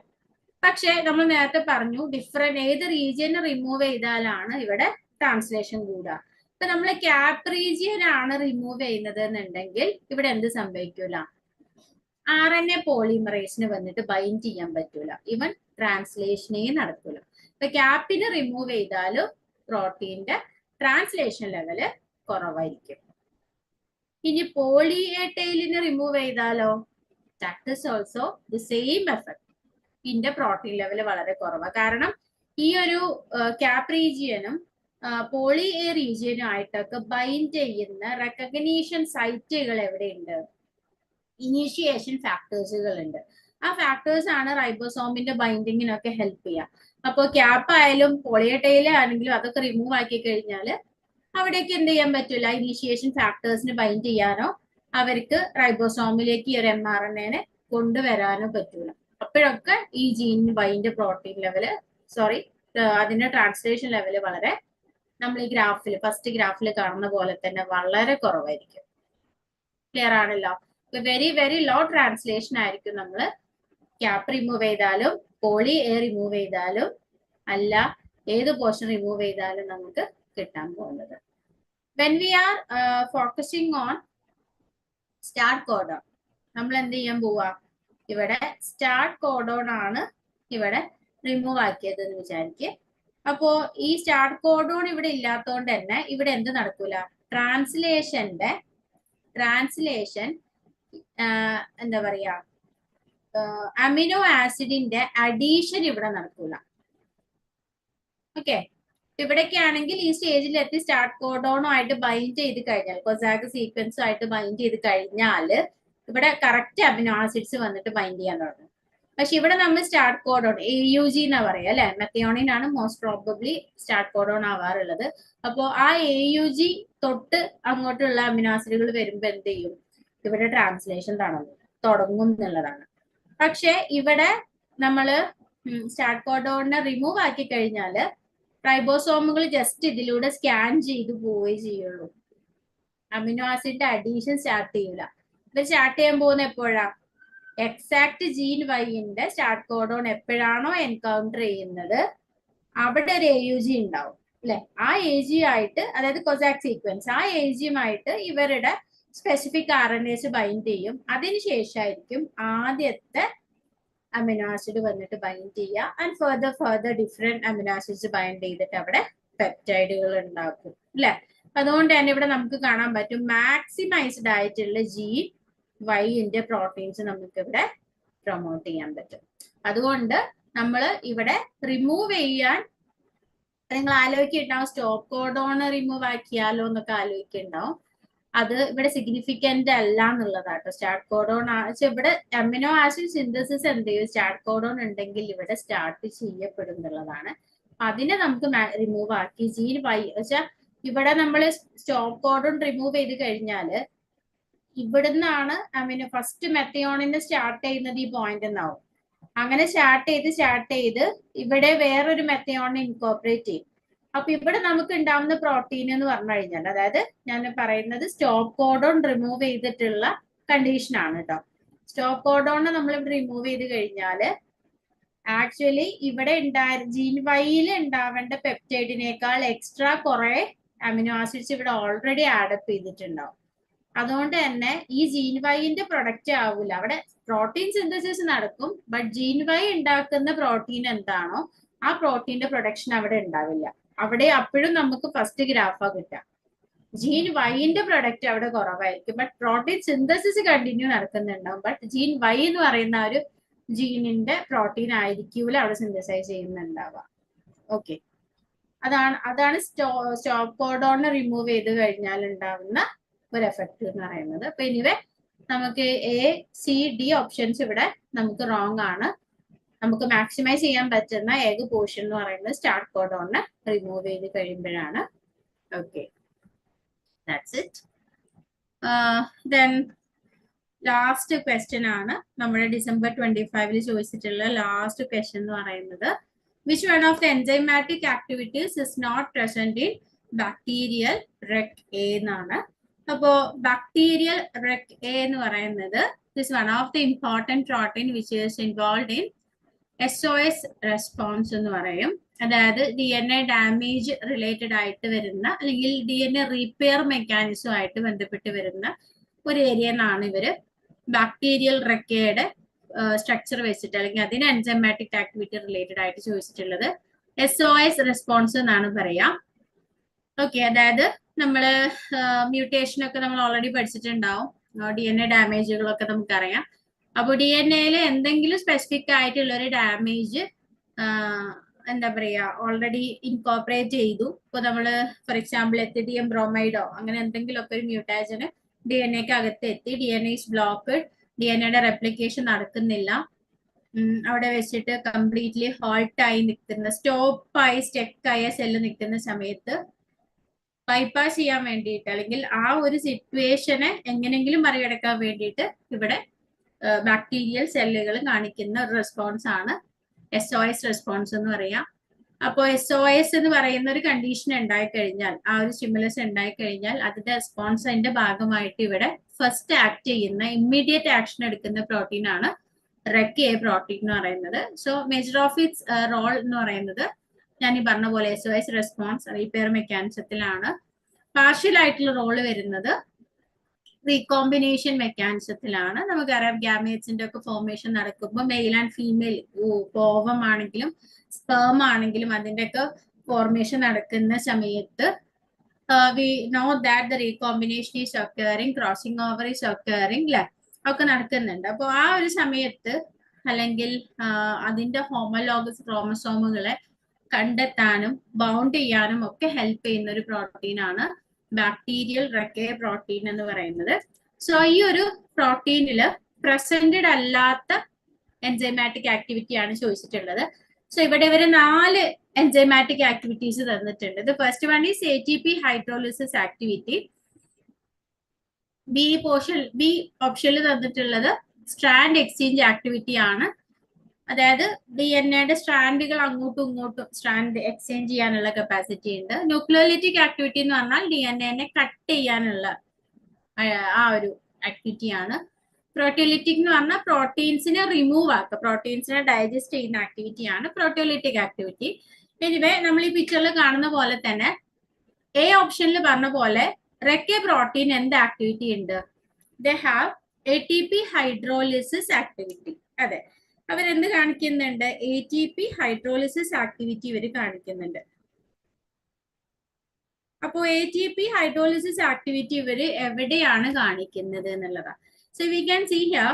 ഇപ്പൊ നമ്മൾ ഈ പിക്ചറിൽ കാണുന്ന പോലെ തന്നെ ഈ റെക് എ പ്രോട്ടീൻസ് ഒരു ഒളിഗോ ഫിലമെന്റ്സ് ആയിട്ടാണ് നമ്മൾ DNA-യിൽ കാണുക. അതായത് ഒളിഗോ ന്യൂക്ലിയർ ഫിലമെന്റ്സ് എന്ന് പറയും. That is oligo nuclear filaments. Because നമ്മളിപ്പോ ഈ പിക്ചറിൽ കാണുന്ന പോലെ തന്നെ DNA ഇവിടെ ഉണ്ട് അല്ലെ. അപ്പൊ ഏത് DNA-യുടെ പോർഷനിലാണോ ഞാൻ നേരത്തെ പറഞ്ഞ SOS സിഗ്നൽ ബേസ്ഡ് ആയിട്ടുള്ള റെസ്പോൺസ് കൊടുക്കേണ്ടത്, എവിടെയാണോ ബൈപ്പാസ് ട്രാൻസ്ലേഷൻ സിന്തസിസ് നടത്തേണ്ടത്, ആ ഭാഗത്തേക്ക് ഈ റെക് എ പ്രോട്ടീൻസിനെ റിക്രൂട്ട് ചെയ്യുകയും അവരെന്ത് ചെയ്യും? DNA-യുമായിട്ട് ബൈൻഡ് ചെയ്യാൻ തുടങ്ങും. അപ്പൊ അവർ DNA ഡിപ്പെൻഡന്റ് ATPaseകളാണ്. അതുകൊണ്ടാണ് ഇവർക്ക് ഹൈഡ്രോളിസിസ് ആക്ടിവിറ്റി ഉണ്ടെന്ന് പറഞ്ഞത്. അതായത് ATP-നെ ഹൈഡ്രോലൈസ് ചെയ്തിട്ട് ADP-യും ഇനോർഗാനിക് ഫോസ്ഫേറ്റും ജനറേറ്റ് ചെയ്യാൻ പറ്റും, അല്ലെങ്കിൽ എനർജി റിലീസ് ചെയ്യും. ATP ഡിപ്പെൻഡഡ് ആയിട്ട് ഇവര് എനർജി റിലീസ് ചെയ്തിട്ട് ഇവർ എന്ത് ചെയ്യും? DNA എവിടെയാണോ ആ ഒരു ഡാമേജ് ഉള്ളത് ആ ഭാഗത്ത് DNA-യുടെ പോർഷനിൽ ചെന്നിട്ട് ഇവർക്ക് ബൈൻഡ് ചെയ്യണമല്ലോ. ബൈൻഡ് ചെയ്യണമെങ്കിൽ definitely they want to make a bonding, ഒരു കണക്ഷൻ ഉണ്ടാക്കണം. സോ ആ ബോണ്ടിങ് ഉണ്ടാക്കാൻ വേണ്ടിയിട്ട് ഇവർ എന്ത് ചെയ്യും? ATP യൂട്ടിലൈസ് ചെയ്യും. സോ അവർ ATP റിമൂവ് ചെയ്യും, മീൻസ് ഹൈഡ്രോലൈസ് ചെയ്തിട്ട് ATP ആൻഡ് ഇനോർഗാനിക് ഫോസ്ഫേറ്റ് ആയിട്ട് അവർ മാറ്റും. അപ്പൊ ഡെഫിനറ്റ്ലി ആർക്ക് എന്തുണ്ട്? റെക് എ പ്രോട്ടീൻസിന് ഹൈഡ്രോലിസിസ് ആക്ടിവിറ്റി അവർ കാണിക്കുന്നുണ്ട്. സെക്കൻഡ് ആയിട്ട് ഓപ്ഷനിൽ വന്നിട്ടുള്ളത് സ്ട്രാൻഡ് എക്സ്ചേഞ്ച് ആക്ടിവിറ്റി ആണ്. ഞാൻ നേരത്തെ പറഞ്ഞ പോലെ തന്നെ നമുക്ക് മീൻസ് ഗ്യാമേജ് ഫോർമേഷന്റെ സമയത്ത് സ്പെർമിന്റെ അതുപോലെ തന്നെ ഓവം ഒക്കെ ഫോം ചെയ്യുന്ന സമയത്ത് അവിടെ ഹോമോലോഗസ് ആയിട്ടുള്ള DNA റീകോമ്പിനേഷൻസ് നടക്കും അല്ലെ. അപ്പൊ നമ്മള് ഇപ്പൊ ഫാദറിൽ നിന്നാണെങ്കിലും മദറിൽ നിന്നാണെങ്കിലും രണ്ടുപേരുടെയും കമ്പൈൻഡ് ആയിട്ടുള്ള ക്യാരക്ടർ ആയിരിക്കും കുഞ്ഞിനുണ്ടാവാം. സോ അതെന്തുകൊണ്ടാണ് ഈ പറഞ്ഞ ഹോമോലോഗസ് റീകോമ്പിനേഷൻസ് നടക്കുന്നതുകൊണ്ടാണ്. ഓക്കെ, സോ അതുകൊണ്ട് തന്നെ ഇവിടെ DNA തമ്മിൽ എന്ത് ചെയ്യും, സ്ട്രാൻഡ് അങ്ങോട്ടും ഇങ്ങോട്ടും എക്സ്ചേഞ്ച് ചെയ്യും. ഇപ്പൊ ഇവിടെ നിങ്ങൾക്ക് കാണാം ഒരു പിങ്ക് കളറിൽ ഒരു DNA ഉണ്ട്, ബ്ലൂ കളറിൽ വേറൊരു DNA ഉണ്ട്. ഫോർ എക്സാമ്പിൾ നമ്മുടെ ഹെയറിന്റെ കളറിനെ തീരുമാനിക്കുന്ന ഒരു ജീനാണ് വിചാരിക്കുക. അപ്പൊ ആ ജീന് ഇപ്പൊ ഹെയറിന്റെ നമ്മുടെ ഡിഫറെന്റ് ആയിട്ട് ഹെയറിന്റെ കേളിംഗ് ഉണ്ടാവും, ഹെയറിന്റെ കളർ ഉണ്ടാവും, മുടി അത്യാവശ്യം ഉള്ളുള്ളതാണ്, അങ്ങനെ ഡിഫറെന്റ് ഫീച്ചേഴ്സ് ഉണ്ടാവും ഒരു ഹെയറിന്റെ കൺസെപ്റ്റ് എടുത്ത് നോക്കി. അപ്പൊ ആ ഒരു കണ്ടീഷനില് തീരുമാനിക്കുന്ന ഒരുപാട് ജീനുകൾ അവിടെ ഉണ്ടാവും അല്ലെ. അപ്പൊ അതാണ് നമ്മൾ അച്ഛന്റെ അടുത്ത് കിട്ടിയിട്ടുള്ള ഒരു DNA നമുക്ക് ഉണ്ടാവും, അമ്മേന്റെ കയ്യിൽ നിന്ന് കിട്ടിയിട്ടുള്ള DNA ഉണ്ടാവും. അപ്പൊ അതാണ് നമ്മൾ ഹോമോലോഗസ് DNA എന്ന് പറയാം. സെയിം ട്രൈറ്റിനെ കൺട്രോൾ ചെയ്യുന്ന DNAs ആണ്. അപ്പോ ഈ സെയിം ആയിട്ടുള്ള DNAസിനെ ഐഡന്റിഫൈ ചെയ്തിട്ട് ആ DNA തമ്മിൽ എന്ത് ചെയ്യും, ക്രോസിംഗ് ഓവർ നടക്കും. ഓക്കെ, ഡീൽ അപ്പൊ ഇവിടെ നമുക്ക് കാണാൻ പറ്റും ഹോമോലോഗസ് ഡബിൾ സ്റ്റാൻഡേർഡ് DNA ഇവിടെ വന്നിട്ട് നിൽക്കുന്നവര് ഒരുമിച്ച് നിൽക്കും, ചെറിയ രീതിയിൽ ബേസ് പെയറിംഗ് ഉണ്ടാക്കും. എന്നിട്ട് കണ്ടോ ഈ ബ്ലൂവും ഈ പിങ്കും ഒക്കെ അവിടെ കട്ട് ചെയ്ത് നമുക്ക് അവസാനം ഒരു ഡീലൂപ്പ് ഇൻവേഷൻസ് അവരുണ്ടാക്കുന്നുണ്ട്. അപ്പോ ഇത് എന്തുകൊണ്ടാണ് അവർക്ക് സാധിക്കുന്നതെന്ന് വെച്ചാൽ DNA സ്റ്റാൻഡിനെ എക്സ്ചേഞ്ച് ചെയ്യാനുള്ള കപ്പാസിറ്റി അവര് കാണിക്കുന്നുണ്ട് എന്നുള്ളതാണ്. അപ്പോ ആ ഒരു കണ്ടീഷനാണ് നമ്മൾ ഇവിടെ പറയുന്നത്. പിന്നെ ന്യൂക്ലിയോലൈറ്റിക് ആക്ടിവിറ്റി എന്നാണ് DNA കട്ട് ചെയ്യാനുള്ള ഒരു ആക്ടിവിറ്റി. അപ്പൊ നമ്മൾ ഈ പറഞ്ഞ പോലെ സ്ട്രാൻഡുകൾ എക്സ്ചേഞ്ച് ചെയ്യണമെങ്കിൽ ഡെഫിനറ്റ്ലി ഇവര് കട്ട് ചെയ്യുന്നുണ്ടാവും. ബട്ട് അതൊരു എൻഡോ ന്യൂക്ലിയോലിറ്റിക് ആയിട്ടുള്ള ഒരു ആക്ടിവിറ്റി ആയിട്ട്, അതായത് ഒരു ഇൻട്രൻസിക് DNA ആക്ടിവിറ്റി ഇവർ കാണിക്കുന്നില്ല. പകരം എന്ത് ചെയ്യുന്നുണ്ടാവും, സ്റ്റാൻഡ് എക്സ്ചേഞ്ച് സമയത്ത് ഗ്യാമേറ്റ് ഫോർമേഷന്റെ ഒക്കെ ആ ഒരു സമയത്ത് ഇവർ എന്ത് ചെയ്യുന്നുണ്ട്, ചെറിയ രീതിയിൽ കാണിക്കുന്നുണ്ട്. അതുകൊണ്ട് തന്നെ നമുക്ക് ന്യൂക്ലിയോറ്റിക് ആക്ടിവിറ്റി എന്ന് പറയുമ്പോൾ it is A partially present ആണെന്ന് പറയാം. ബട്ട് ഈ ഒരു ഓപ്ഷനകത്ത് നമുക്ക് ന്യൂക്ലിയോലിറ്റിക് ആക്ടിവിറ്റി എന്ന് പറഞ്ഞിട്ടുണ്ട്. അപ്പൊ അത് it's only focusing of an exo nucleolytic activity നമുക്കത് അഗ്രി ചെയ്യാം, the showing nucleolytic activity. But അവർ കംപ്ലീറ്റ് ന്യൂക്ലിയേസ് എൻസൈം അല്ല എന്നുള്ളതാണ്. ഇന്റേണലിയും എക്സ്റ്റേണലി ആയിട്ടുള്ള ഒരു കട്ടിങ് അവർക്ക് എന്താ വെച്ചാൽ രണ്ടും ഒരുമിച്ച് ചെയ്യാൻ പറ്റില്ല എന്നുള്ളതാണ്. മേ ബി സ്റ്റാൻഡ് എക്സ്ചേഞ്ച് സമയത്ത് ഇവരെന്ത് ചെയ്യാം, കട്ടിങ് നടത്തുന്നുണ്ട്, റിപ്പയർ ഹോമോലോഗ്സ് റിപ്പയർ മെക്കാനിസംസിലൊക്കെ. അപ്പൊ അതുകൊണ്ട് തന്നെ ഈ ഒരു കണ്ടീഷൻ ആക്ച്വലി കുട്ടികളൊക്കെ ചലഞ്ച് ചെയ്തിട്ടുള്ള ഒരു ക്വസ്റ്റ്യൻ ആയിരുന്നു. ഈ ഒരു 38 ക്വസ്റ്റ്യൻ എന്ന് തോന്നുന്നു. അപ്പൊ അതുകൊണ്ട് നമുക്ക് അതില് C&D ഓപ്ഷൻസ് നമുക്ക് ഇവിടെ കാണാൻ പറ്റും. അപ്പൊ ഇതില് നോട്ട് പ്രസന്റ് എന്നാ ചോദിച്ചിട്ടുള്ളത് അല്ലെ, ഏതാണ് ഇതൊക്കെ പ്രോട്ടീനിന്റെ ഫീച്ചർ അല്ലാത്തത് എന്നാണ് ചോദിച്ചിട്ടുള്ളത്. സോ അതുകൊണ്ട് തന്നെ നമുക്ക് ഈ മൂന്നും ഉണ്ടെന്നും പറയാം, തേർഡ് ഓപ്ഷൻ ഇല്ല എന്നും പറയാം കേട്ടോ. അതിന്റെ കാരണം എന്താണ്, ഒരു കംപ്ലീറ്റ് പെർഫെക്റ്റ് ന്യൂക്ലിയോലിറ്റിക് ആണെന്ന് പറയാൻ പറ്റില്ല. Some kind of DNA cutting കാണിക്കുന്നുണ്ട്, ബട്ട് ഇറ്റ്സ് നോട്ട് ഒരു ഫുള്ളി ന്യൂക്ലിയോലിറ്റിക് ആയിട്ടുള്ള എൻസൈം അല്ലതാണ്. ലാസ്റ്റ് ഓപ്ഷനിൽ കാണിക്കുന്നത് ഇവർക്ക് പ്രോട്ടോലിറ്റിക് ആക്ടിവിറ്റി ഉണ്ട് എന്നുള്ളതാണ്. ഇത് ആക്ച്വലി ഒരു ട്രിക്കി ഓപ്ഷനാണ്. കാരണം നമ്മൾ SOS റെസ്പോൺസ് പഠിക്കുമ്പോൾ REC-A പ്രോട്ടീനും ഉണ്ട്, ഓൾസോ വി ഹാവ് LEX-A പ്രോട്ടീനും ഉണ്ട്. അപ്പൊ ഈ REC-A പ്രോട്ടീന്റെ റെപ്രസർ ആണ് ആര്, LEX-A പ്രോട്ടീൻ എന്ന് പറയുന്നത്. അപ്പോ SOS റെസ്പോൺസ് ഉണ്ടായി കഴിഞ്ഞാല്, അതായത് DNA-യിൽ എന്തോ ഡാമേജ് സംഭവിച്ച് ട്രാൻസ്ക്രിപ്ഷനോ റെപ്ലിക്കേഷനോ ഒക്കെ പകുതിക്ക് വെച്ച് സ്റ്റോപ്പ് ചെയ്ത സെല്ല് സർവൈവ് ചെയ്യാൻ പറ്റാത്തൊരു കണ്ടീഷനിലാവുമ്പോഴാണ് SOS റെസ്പോൺസ് ജനറേറ്റ് ചെയ്യുക. അപ്പൊ ആ റെസ്പോൺസ് ജനറേറ്റ് ചെയ്ത് കഴിഞ്ഞാൽ ഈ REC-A പ്രോട്ടീൻ എന്ത് ചെയ്യും, LEX-A പ്രോട്ടീനെ പോയിട്ട് ഇൻഡ്യൂസ് ചെയ്യും. ഇൻഡ്യൂസ് ചെയ്ത് കഴിഞ്ഞാൽ ഈ LEX-A പ്രോട്ടീന് 2 ഏരിയാസ് ഉണ്ട്, റെപ്രസ് ചെയ്യാനുള്ള പോർഷനും ഉണ്ട്, ഓട്ടോ പ്രോട്ടിയോലിറ്റിക് ക്ലീവേജ് നടത്താനുള്ള ഡൊമൈൻ ഉണ്ട്. അപ്പോ ഇവര് പോയിട്ട് ആക്ടിവേറ്റ് ചെയ്യുന്നത് എന്തായിരിക്കും, LEX-A പ്രോട്ടീനിന്റെ ഓട്ടോ പ്രോട്ടിയോലിറ്റിക് ആയിട്ടുള്ള അതിനെയാണ് ഇവർ ആക്റ്റീവ് ആക്കുക. അപ്പൊ എന്ത് ചെയ്യും, LEX-A proteins complete auto പ്രോട്ടിയോലിറ്റിക് activity use ചെയ്യും. പ്രോട്ടിയോലിറ്റിക് എന്ന് പറഞ്ഞാൽ ഒന്നുമില്ല, ഇവരുടെ പ്രോട്ടീൻ, ആ ഒരു LEX-A എന്ന് പറയുന്ന പ്രോട്ടീനെ LEX-A പ്രോട്ടീൻ തന്നെ എന്ത് ചെയ്യും, നശിപ്പിക്കും, ഡൈജസ്റ്റ് ചെയ്തിട്ട് റിമൂവ് ആക്കും. അപ്പൊ അത് ആർക്കില്ല, റെക്കെ പ്രോട്ടീനിലില്ല. അതുകൊണ്ട് തന്നെ നമുക്ക് ആൻസർ കീ ആദ്യം വന്നിട്ടുണ്ടായിരുന്ന ഓപ്ഷൻ ഡി ആയിരുന്നു. എന്ത് 4th ഓപ്ഷൻ ആണ് നോട്ട് ഇൻവോൾവഡ് ആയിരുന്നുള്ളത്. പിന്നീട് ചലഞ്ചിങ് വന്നോണ്ടാണോ എന്ന് അറിയില്ല, ഡി ഓർ എ സി എന്നുള്ള ഒരു കൺസെപ്റ്റ് നമുക്ക് ഈ ഒരു ക്വസ്റ്റ്യനകത്ത് കാണാൻ പറ്റിയിട്ടുണ്ട്. ഓക്കെ, അപ്പോൾ ഇത്രയും ക്വസ്റ്റ്യൻസ് ആണ് നമുക്ക് മോളിക്യുലർ ബയോളജിയിൽ എക്സ്പെക്ട് ചെയ്യുന്നത്. അപ്പോൾ കഴിഞ്ഞ ടേമിൽ നമുക്ക് റെപ്ലിക്കേഷനും റീപെയറും ട്രാൻസ്ലേഷനും ആണ് CSER ഫോക്കസ് ചെയ്തിട്ടുള്ളത്. ബാക്കി ഏരിയാസ് ചോദിച്ചിട്ടില്ല എന്നുള്ളതല്ല, നമ്മൾ അടുത്തൊരു പാർട്ടിൽ സി പാർട്ട് ക്വസ്റ്റ്യൻസും കൂടെ ഡിസ്കസ് ചെയ്യുന്നതായിരിക്കും. അപ്പൊ നമുക്ക് ഏകദേശം ഒരു ഐഡിയ കിട്ടും മോളിക്കുലർ ബയോളജി എന്ന് പറയുന്ന ടോപ്പിക്കിൽ ഒരു 40 to 45 മാർക്ക് സ്കോർ ചെയ്യാൻ ഏതൊക്കെ ഏരിയാസിൽ സബ് ഏരിയാസ് നമ്മൾ ഫോക്കസ് ചെയ്യണം എന്നുള്ളൊരു ധാരണ അതുവഴി കിട്ടുന്നുണ്ടാവും. സോ എനിവേ, ഫൈനലി ഒരു പ്രാവശ്യം കൂടെ നിങ്ങൾ റിമൈൻഡ് ചെയ്യിപ്പിക്കുകയാണ്, നമ്മുടെ കമ്മ്യൂണിറ്റി ഗ്രൂപ്പിലേക്ക് നിങ്ങൾക്ക് ജോയിൻ ചെയ്യാനുള്ള QRI കോഡാണ് ഇവിടെ ലെഫ്റ്റ് സൈഡിൽ കാണുന്നത്. സോ എനിവൺ നിങ്ങളുടെ പ്രിപ്പറേഷൻസ് ആഗ്രഹിക്കുന്ന ആളുകൾ അത്യാവശ്യം സീരിയസ് ആയിട്ട് തന്നെ CSERലേക്ക് പ്രിപ്പയർ ചെയ്ത് നോക്കണം, നമ്മുടെ ക്ലാസ്സുകളൊക്കെ കാണണം നമുക്ക് ആലോചിക്കുന്ന ആളുകൾ ഉണ്ടെങ്കിൽ ഡെഫിനറ്റ്ലി ഗൈഡൻസ് ഗ്രൂപ്പിലേക്ക് നിങ്ങൾ പെട്ടെന്ന് തന്നെ ജോയിൻ ആവുക. നിങ്ങളുടെ പ്രിപ്പറേഷൻസ് ഇന്ന് തൊട്ട് സ്റ്റാർട്ട് ചെയ്യുക. And also finally I M reminding about GRF track batch. ജൂണിലേക്കുള്ള അടിപൊളിയായിട്ടുള്ള, ഞാൻ നേരത്തെ ഫീച്ചേഴ്സ് ഒക്കെ നമ്മൾ പറഞ്ഞിട്ടുണ്ട്, 24 hours ഇമോ support system, daily assignment, podcast, student growth report, textual analysis, എഡ്യൂറിയൽ, self assessment test and also latest PYQ blue print. ഇതൊക്കെ നിങ്ങൾക്ക് മാത്രമുള്ള പ്രീമിയർ ഫീച്ചേഴ്സ് ആണ്. വളരെ അടിപൊളിയായിട്ടുള്ള ഓഫറോട് കൂടിയിട്ട് നിങ്ങൾക്ക് എന്ത് ചെയ്യാം, ഈ ഒരു ബാച്ചിലേക്ക് ജോയിൻ ചെയ്യാം. ആൻഡ് നിങ്ങളുടെ നെറ്റ് GRF PhD ഒള്ളി ഒക്കെ നിങ്ങൾ എന്ത് ചെയ്യാം, ഓക്കെ ഉറപ്പിക്കാം. So thank you so much. നിങ്ങൾക്ക് ഈ വീഡിയോ യൂസ്ഫുൾ ആണെന്ന് തോന്നുന്നുണ്ടെങ്കിൽ please like the video. And also നിങ്ങൾ ഫ്രണ്ട്സോ അല്ലെങ്കിൽ റിലേറ്റീവ്സോ ഒക്കെ ആയിട്ടുള്ള ആളുകൾ CSER പ്രിപ്പറേഷൻസ് ഉദ്ദേശിക്കുന്ന ആളുകൾ, ആഗ്രഹിക്കുന്ന ആളുകൾ, പാഷനായിട്ട് കൊണ്ടെടുക്കുന്ന ആളുകളൊക്കെ ഉണ്ടെങ്കിൽ ഡെഫിനറ്റ്ലി നമ്മുടെ വീഡിയോ ഷെയർ കൂടി ചെയ്യാം. So thank you so much.